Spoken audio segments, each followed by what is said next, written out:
Dans Paris, les graffitis gaullistes fleurissent sur les murs. Des tickets de métro déchirés en forme de V, le V de victoire, sont jetés sur le sol occupé comme une invitation à rejoindre la résistance.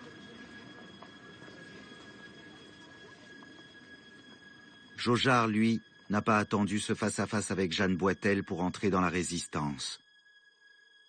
Sans doute par l'intermédiaire du Grand Orient de France, loge maçonnique à laquelle il appartient, il a rejoint le NAP, le noyautage des administrations publiques. Le NAP rassemble clandestinement des fonctionnaires d'État dissidents de Vichy. Résistants, ces fonctionnaires en poste servent d'informateurs. Il fait aussi partie du réseau Samson. Au Louvre, son appartement de fonction sert parfois de cache d'armes et le couple Jaujard y a déjà recueilli un membre du réseau pourchassé par la Gestapo.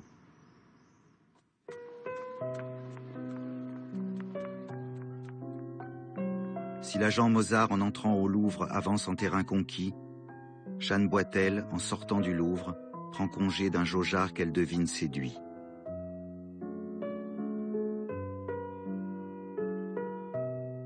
Malgré son moralisme un peu raide et sa réserve à midonner, Jaujard tombe amoureux de Jeanne. En quelques jours à peine, ils sont déjà amants et la vie de Jaujard devient une double vie. Mon bonheur, mon amour, quelle foutaise que la vie sans toi. Tout est vide, sans intérêt. Sans toi, il n'y a plus rien. Tu as tout absorbé. Tu es devenu le centre de tout, mon âme et ma raison. Dès que tu n'es pas là, près de moi, il n'y a plus qu'une attente, longue et fervente.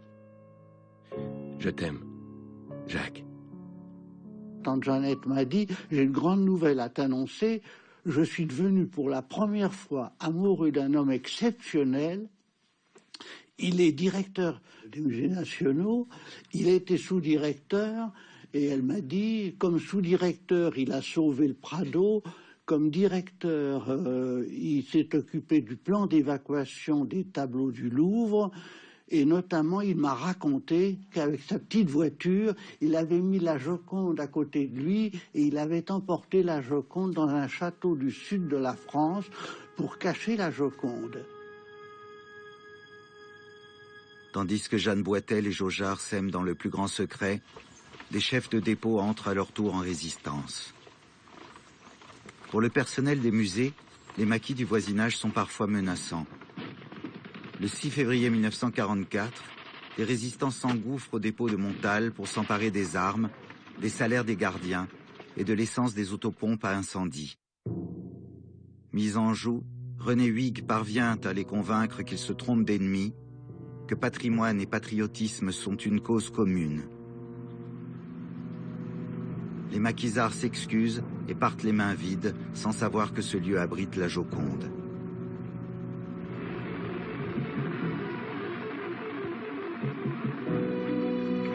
Pourtant, depuis 1942, Jaujard communique avec les Alliés. Transfert de dépôts, localisation de zones de combat, les messages qu'il échange grâce à Radio Londres restent des armes décisives. Avant le débarquement du 6 juin 1944, les informations qu'il leur a transmises permettent aux Alliés de distinguer les dépôts des autres châteaux occupés par l'armée allemande.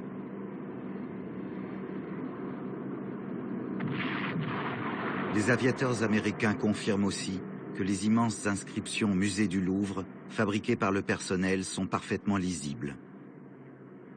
Inscriptions qui, vues du ciel, s'étalent sur les pelouses des dépôts comme les légendes d'une carte grandeur nature. Mais les combats au sol font à présent trembler les œuvres. Tous les dépôts sont maintenant sous la menace de tirs croisés. Au château de Valençay, après un affrontement entre miliciens et résistants FFI, la commandante Tour envoie 300 soldats en expédition punitive. Le 12 août 1944, les portes du dépôt qui abrite la Vénus de Milo sont défoncées. Le personnel du musée est allongé sur la pelouse. Une rafale de mitraillettes abat un des gardiens. Il faut un danger collectif de mort pour que le meilleur ou le pire de chacun apparaisse.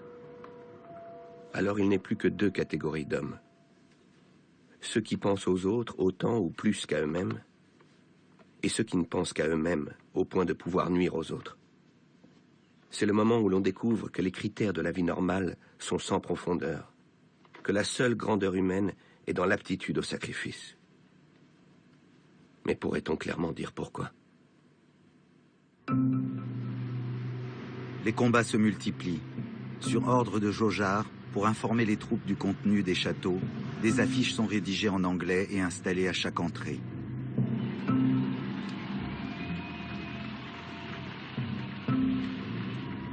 À Paris, les Allemands sont sur la défensive. Le 24 août 1944, la 2e DB du général Leclerc entre dans la capitale.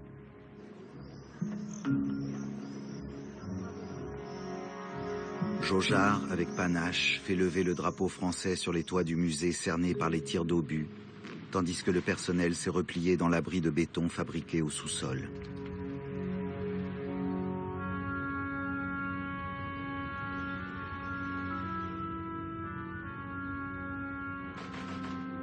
Rue après rue, la bataille de Paris éclate. Des fenêtres du Louvre, malgré les tirs nourris, Jaugeard est aux premières loges. Chars allemands, troupes alliées et FFI se battent quai de Seine et au jardin des Tuileries.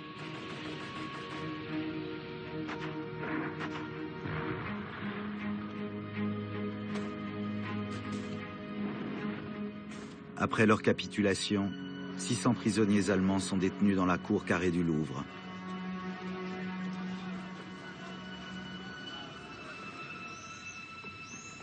Place de la Concorde, un obus perfore le musée de l'Orangerie et déchire les nymphéas de Monet, rare œuvre intransportable qui avait dû rester à Paris. Le 25 août 1944, le général de Gaulle déclare « Paris outragé, Paris brisé, Paris martyrisé, mais Paris libéré. » Alors qu'il descend les Champs-Élysées, les derniers combattants allemands embusqués sur les toits place de la Concorde tirent dans la foule, qui s'enfuit, rue de Rivoli, en direction du Louvre.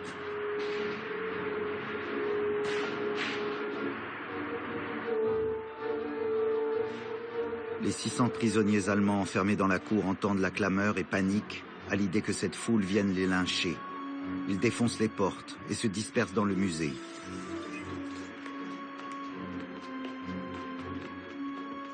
Deux d'entre eux parviennent même à se cacher dans la cuve funéraire de Ramsès III.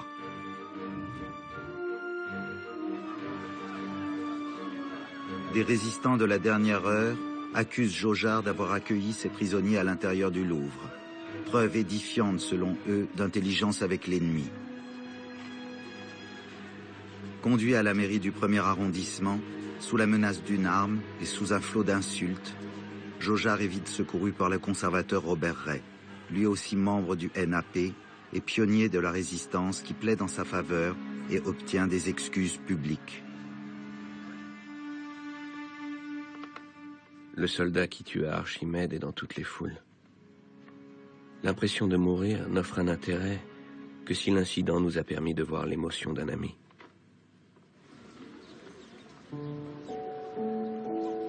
L'incident est clos. Enfin, la guerre s'achève. Sauf pour Rose Valland.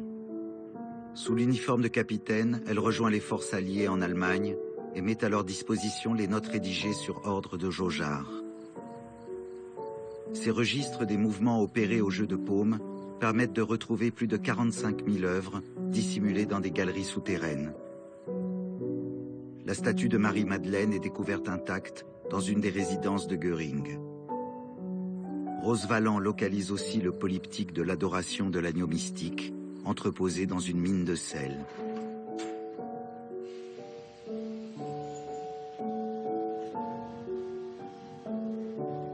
Après le massacre des 6 millions de victimes des camps de concentration, des milliers d'œuvres spoliées sont à présent déchargées des trains dans lesquels leurs propriétaires ont été déportés.